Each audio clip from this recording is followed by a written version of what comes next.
नमस्कार। आज हम बात करेंगे ध्वजांक विधि से भाग के बारे में। वैदिक गणित का ये टॉपिक है जो कक्षा 7, 8, 9, 10 सभी के लिए इम्पोर्टेंट है, तो कृपया ध्यान से देखें, समझें। नहीं समझ में आए, कुछ पूछना हो तो कुछ। चलिए शुरू करते हैं। सबसे पहले ध्वजांक विधि से भाग हल करने के लिए 3 खंड बनाएं। ये विधि है, उसके बाद में हम उदाहरण से समझेंगे। सबसे पहले क्या करना है, आपको 3 खंड बनाने हैं, यानी 3 भाग या 3 डिवाइड करने हैं। ये है प्रथम खंड, ये मध्य खंड और ये अंतिम खंड। प्रथम खंड में हमें लिखना है भाजक, यानी कि जिस संख्या का हमें भाग लगाना होता है वो, उसका इकाई अंक जो है वो ऊपर लिखें,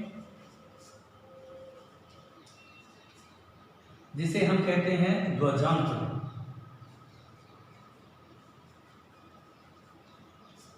और उसका दाई अंक है वो यहां लिखें तिरछा,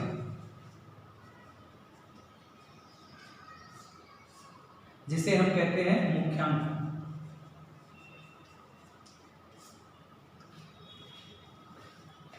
अंतिम खंड में भाज्य की संख्या लिखनी है और भाज्य का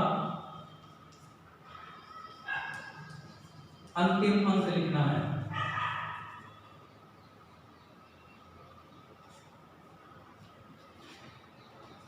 और जो शेष भाज्य है वो लिखने हैं आपको मध्य खंड में। देखिए भाग है, शुरू करें उससे पहले हम बात करते हैं भाज्य भाजक की। भाज्य जिस संख्या में हमें भाग लगाना है। यदि ऐसे नहीं समझ में है तो ऐसे याद रखें, अंदर वाली संख्या को हम भाज्य कहते हैं, बाहर वाली संख्या को भाजक कहते हैं। इस तरह लिखने के बाद में एक लाइन खींचें और जो आपका उत्तर होगा यहां से हमेशा मुख्यांक का ही भाग लगाएं, मध्य वाली खंड यानी कि शेष भाज्य जो संख्या होगी उसमें, और संशोधित करते रहें। संशोधित करने के बाद में ही आगे वाला भाग लगाएं। तो उसके लिए सूत्र मैं लिख देता हूं। संशोधित संख्या करने के लिए जो आपकी नई संख्या होगी, यानी कि नया जो भाज्य होगा उससे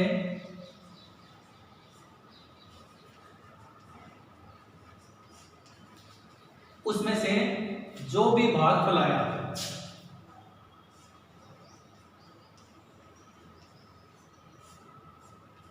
उसको ध्वजांक से गुणा करके घटाएं। हर बार यही क्रिया करनी है, जिससे आपका नई जो भाज्य मिलेगा उसको हम संशोधित कर सकते हैं। फिर हमेशा मुख्यांक का भाग लगाएं। नीचे वाले खंड में यहां हमेशा भागफल लिखें, जबकि यहां जो भी शेष बचता है वो शेषफल लिखा जाएगा। अंतिम खंड में जब हम आते हैं तो वहां पर आगे कोई संशोधन नहीं करना है, यही आपका लास्ट शेषफल रह जाएगा। हो सकता है कि इसमें ना समझ में आए तो उदाहरण से शुरू करें, पर उससे पहले एक बार रिपीटेशन जरूर देखें। प्रथम खंड, मध्य खंड और अंतिम खंड, 3 खंड बनाएं। प्रथम खंड में भाजक लिखें, मध्य और अंतिम में भाज्य लिखें। प्रथम खंड में भाजक के रूप में 2 अंक होंगे, तो उसमें से जो पहला अंक इकाई अंक है वो ध्वजांक में लिखें, और दूसरा मुख्यांक दाई अंक वो मुख्यांक के रूप में लिखें, यानी तिरछा लिखना है। अंतिम खंड में भाज्य का अंतिम अंक लिखें और शेष भाज्य के अंक मध्य खंड में लिखें। हमेशा भाग मुख्यांक का लगेगा, यानी कि दाई अंक वाली संख्या का लगेगा। शेष फल ऊपर, भागफल नीचे। अंतिम खंड में जब आए तो शेष फल तक छोड़ दें, उसमें संशोधित नहीं करना। संशोधित भाज्य करने के नियम में इसको शर्त है, नया भाज्य उसमें से भागफल जो यहाँ आएगा उसको ध्वजांक से गुणा करके घटाएं। चलिए उदाहरण से शुरू करें, काउंट करें। चलिए उदाहरण है 7451 में भाग लगाना है आपको 42 का। इनमें से सबसे पहले देखें भाज्य कौन सा होगा जिसमें हमें भाग लगाना है, ये भाज्य संख्या, और जिस संख्या का हमें भाग लगाना है वो होती है भाजक। सबसे पहले हल करने के लिए 3 खंड बनाएं। यहां रफ वर्क कर सकते हैं।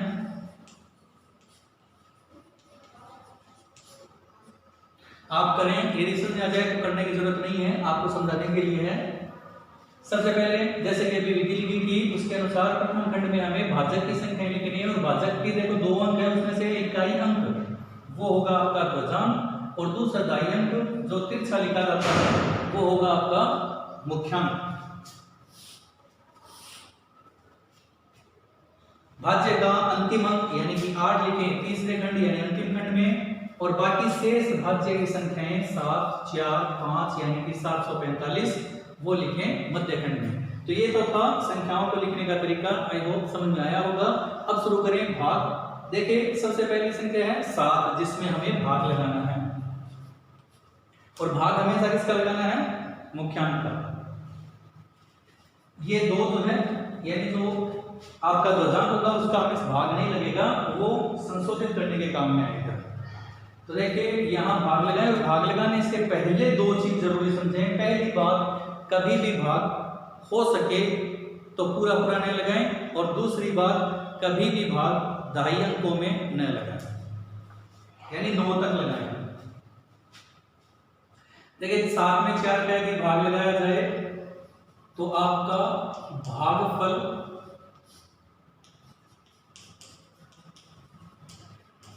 यानी जो आपका भाग है वो 1 बार गया, और शेष जो है वो आपके 3 रह जाएंगे।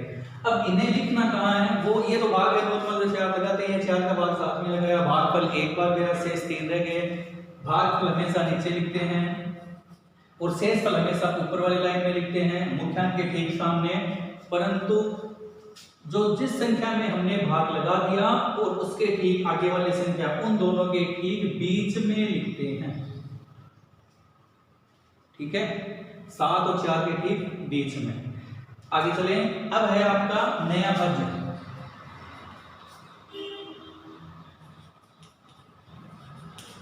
नया भाज्य यानी नई संख्या जिसमें हमें भाग लगाना है। देखिए 3 और 4 जैसे है वैसे ही उतारें, 3 और 4। तो नई भाज्य या नई संख्या कितनी हो गई? 34। पर हमें इसमें भाग नहीं लगाना, संशोधित करना है उससे पहले। और संशोधित करने का सूत्र मैंने पहले भी लिखा था, फिर से बता देता हूं। जो नया भाज्य है उसमें से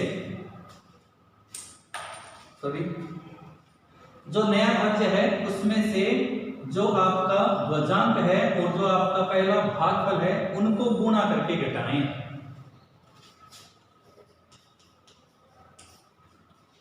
तो 2 एकम 2, और 34 में से यदि घटाया जाएगा तो नई संख्या आपकी बच जाएगी 32। अब भाग लगाएं। देखिए भाग हमेशा जैसे कि मैंने पहले भी कहा था मुख्यांक का ही लगेगा। भाग पूरा पूरा जा रहा है, पर यहां आप पूरा पूरा नहीं लगाएं। यहां शॉर्ट में लिख देता हूं भागफल और फिर शेषफल। ये आपको समझने के लिए है, इसीलिए लिख रहा हूं। भागफल है, चलिए पूरा पूरा नहीं लगाना, इसलिए 7 बार चला गया और 4 रह गए शेष। लिखना कैसे है? भागफल हमेशा नीचे और शेषफल ऊपर, जैसे कि अगली वाली संख्या और जिसमें हमने भाग लगाया है उनके ठीक बीच में। अब नई संख्या कितनी हो जाएगी? 4 और 5, जैसे 3 और 4 34 हुआ था नया भाज्य। इस बार नया भाज्य क्या हो जाएगा आपका? 4 और 5 यानी कि सही जवाब 45। पर उसमें भाग लगाएंगे, संशोधित करें।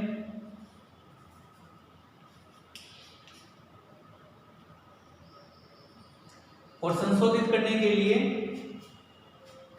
आपका ध्वजांक और भागफल जो पहले वाला नहीं इसमें हमने लगाया वो, उन दोनों को गुणा कर घटाना।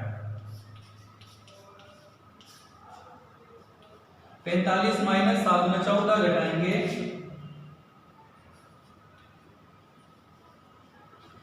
तो नया या संशोधित भाज्य हो जाएगा आपका 31। भाग लगाएं।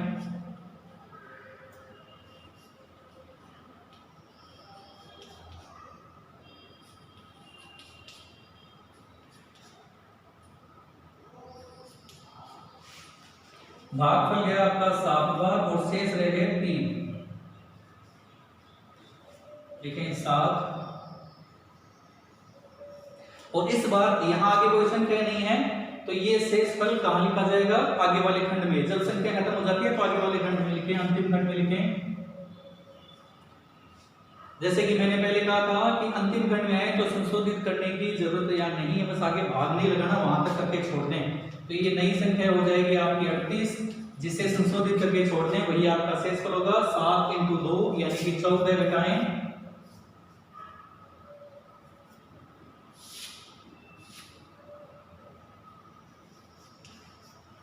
अतः ये हो गया आपका ध्वजांक विधि से भाग।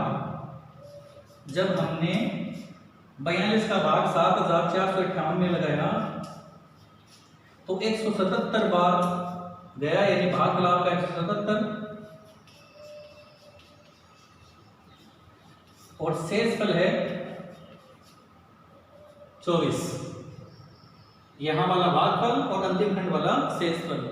ये था ध्वजांक विधि से भाग करना। ये है आज का होमवर्क। 3 भाग हैं जिन्हें आपको ध्वजांक विधि से हल करना है।